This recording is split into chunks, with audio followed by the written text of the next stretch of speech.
Hey, Jules here from Tarot Adventures with Jules for day 2 of Ethany's 31 Days of Tarot. Day 2 asks, what are your top tarot decks of 2021? This was tough for me because I love all of my decks, and I feel like in picking a small selection of them, I'm somehow rejecting the rest. I just went with my gut and picked out my top 10 off the top of my head without thinking about it too much. I mean, obviously there's thought involved, but I just kind of went with my instincts. And I will share what I came up with. As you can tell, there are quite a few others that also have my heart. Okay, so let's start. The first deck I wanted to share is the Starseeker Tarot by Nikki from the Van Mystic. I just adore the aesthetic of this deck. It is so lovely and dreamy, and I don't know, the aesthetic and color palette is right up my alley. I think if I were ever to create a deck, this is definitely the feel that I would go with. It's really lovely and it really speaks to me on a deep level. Also, the aesthetic is very gentle and nurturing. I find I reach for this deck a lot when I'm doing readings for other people because it feels very comforting and very nurturing. It's very, very lovely.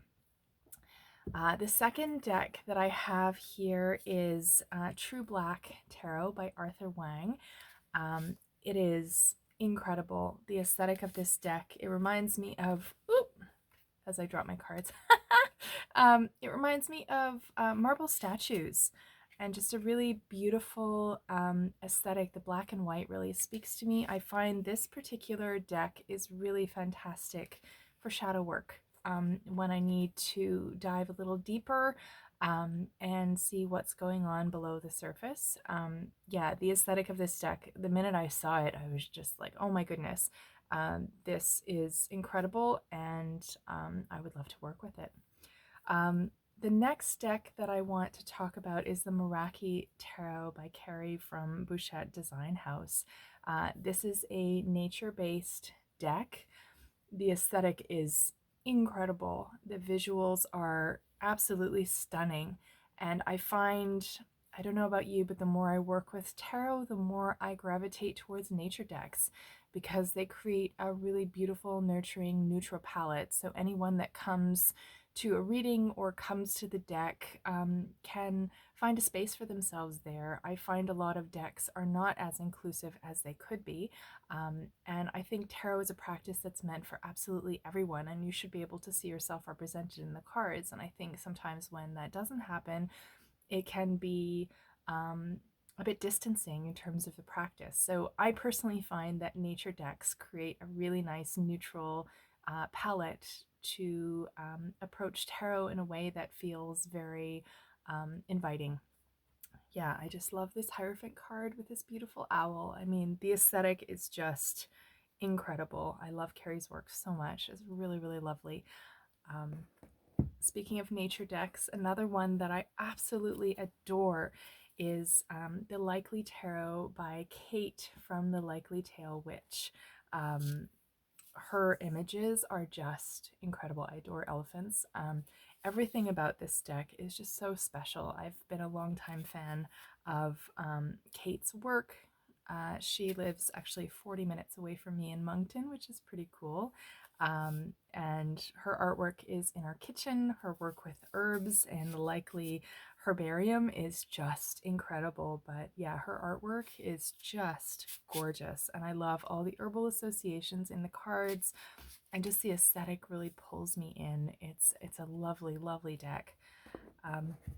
Another deck that I absolutely adore that does have some human imagery but is mostly nature based is A Gentle Tarot by Mari from Mari in the Sky. Yeah, the aesthetic of this deck is just stunning. It's lovely. If you've seen my tarot cloth, this is the background on it from the Wheel of Fortune. It's just lovely, and I adore the images in this deck. And I find if I really need a deck that feels like a big warm hug, if I'm struggling or I need a little bit of extra TLC, this is the deck that I reach for. The aesthetic is just beautiful, and it feels very nurturing. Actually, all the decks that I've shown so far, outside of maybe True Black, which tends to be a little bit more straight up, definitely have that nurturing and gentle vibe. I just love Mari's artwork. It's lovely. Yeah, so this is another one that I love with nature imagery.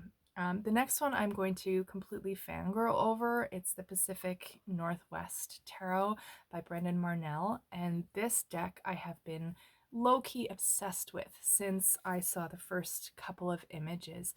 I think I still have it in order. There's something about the aesthetic of this deck that just hits me in the heart. I've spent a lot of time in the Pacific Northwest. Vancouver Island has a very special place in my heart based on the people there and also just the natural environment. It is so beautiful. I just feel at home when I'm by the ocean and in the forest areas there with the old growth trees. When we were doing our full-time tarot travel, full-time RV travel with our kids, we spent quite a bit of time going down the west coast of the US through the Pacific Northwest. And it just, oh, it just got me. It's a beautiful part of the world. And there's something about the aesthetic of this particular deck that I can't get enough of. It just really resonates on such a deep level. And I feel like as soon as I pull cards from this deck, I'm in my happy place. It's really, really lovely. Another deck that, I mean, they've all apparently got me right here, but another one that really resonates deeply for me is the Oak Ash and Thorn deck. The backs are beautiful, but I mean, these cards are just stunning. Like the imagery in them is so, I feel like I'm wandering through the woods and exploring all of the flora and fauna that I find there, and it's so lovely. I've always, since I was very little, felt a real pull to the natural world, especially the woods. We lived in Westport, Connecticut when I was 5 till I was 7, and I remember going to Montessori school there and spending time in this little catch in the woods with trees, and it was just the smell of the forest brings me right back to childhood and that sense of peace and contentment and play that I somehow lost touch with along the way. And I feel like this deck is pure childhood nostalgia for me.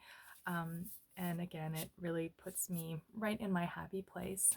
The Hermit card in particular in this deck, oh, there's something about that little hedgehog that just gets me every time. And again, it feels like a really nurturing big hug from this deck.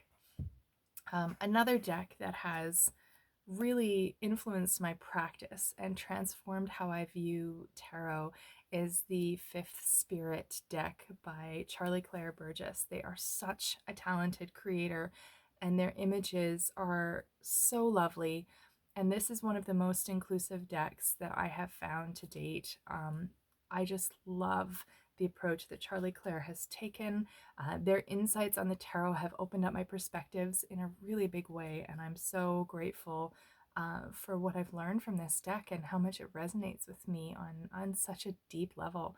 This King of Cups with Mr. Rogers, oh my goodness, I can't think of a better person to embody the characteristics of this particular card. And yeah, everything in this deck is just lovely.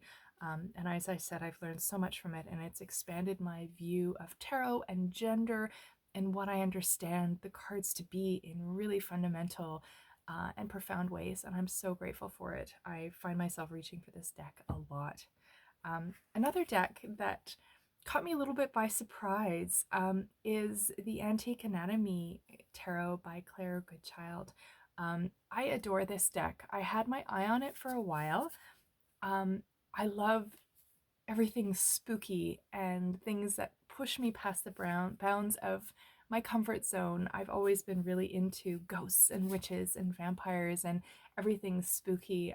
Kelly Armstrong's a Canadian author who has this amazing Women of the Otherworld series that talks about demons and werewolves and witches, and I love all of her books, and I find myself visiting it. I went through an Anne Rice stage when I was in my late teens and was completely obsessed with Interview with the Vampire, and I've just always been drawn to things that are a little darker.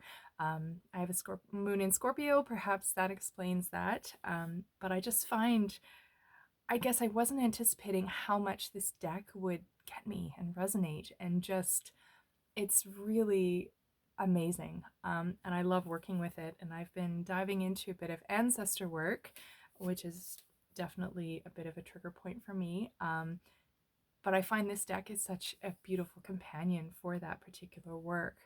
And there's something about it that just gets me and resonates on a really beautiful level. Um, the last deck that I'm going to talk about today is my newest deck. It's the Insomnia Tarot by Nicholas Bruno. This deck is incredible. I received it on Christmas Eve, I believe. It's the images are incredible. I've mentioned before, I'm someone who deals with insomnia and a lot of really nasty dreams and weirdness when it comes to sleep. And I'm very familiar with the kind of liminal in between space that these images represent. And they can be a little bit jarring, but it's actually comforting for me to see that because I'm so familiar with being in that space and feeling a little bit off center. And um, I feel seen when I use this deck. It feels familiar to me. It's comforting to know that I'm not alone in inhabiting this space. I know from the writing that Nicholas Bruno did in his companion book that he's someone who deals with sleep paralysis, and I know that that can be very disconcerting and difficult to deal with. And I just so appreciate all the time and care that has gone into creating this deck. Um, as I said, I feel very seen and very comforted by it. And I find myself reaching for this deck a lot. Moving into 2022, I've been feeling quite overwhelmed and off center, in need of a lot of TLC. And I feel like this deck is providing me with a lot of that, as are the other decks that I mentioned. I'll be sharing a list of all of the decks that I talked about below if you're interested in any of them. And I would love to know, what are your top decks for 2021? I'd love to know what resonated for you, what occupied a special place in your practice this year, or just kind of gets you. Thanks so much.